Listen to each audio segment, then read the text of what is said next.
Today, we mark a very important moment for the global trade. In 2013, at the WTO Ministerial Conference in Bali, our members struck the Trade Facilitation Agreement. It was a major breakthrough. It is so agreed. It was the WTO's first multilateral agreement. But the work wasn't finished there. The agreement would only come into force when it was ratified by 2/3 of the membership. And today, we received the 110th ratification, which took us over that threshold. Therefore, the Trade Facilitation Agreement has now entered into force, and this is fantastic news for at least two reasons. First, it shows members' commitment to the multilateral trading system and that they are following through on the promises made in Bali. Second, it means we can now start implementing the agreement, helping to cut trade costs around the world. And it also means that we can kickstart our technical assistance work to help poorer countries with implementation. The agreement will bring a higher level of predictability and transparency to customs procedures, making it easier for businesses, especially smaller enterprises, to trade and join global value chains. Estimates show that the full implementation of the agreement could reduce trade costs by an average of around 14.5%.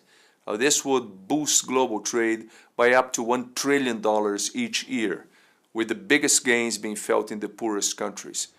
The impact would be bigger than the elimination of all existing tariffs around the world.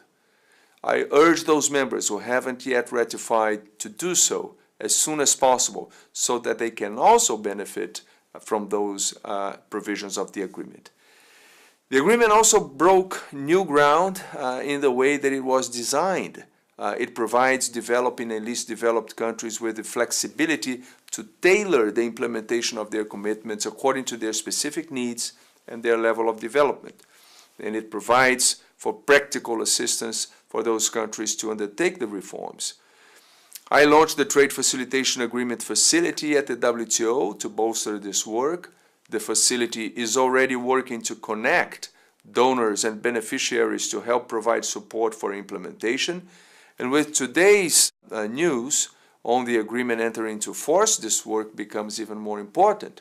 I would like to thank WTO members and everyone else who was involved for their work in reaching this important milestone. But this is not the end of the road. The real work is just beginning. This is the biggest reform of global trade in a generation. It can make a big difference for growth and development around the world. Now, working together, we have the responsibility to implement the agreement and to make those benefits a reality.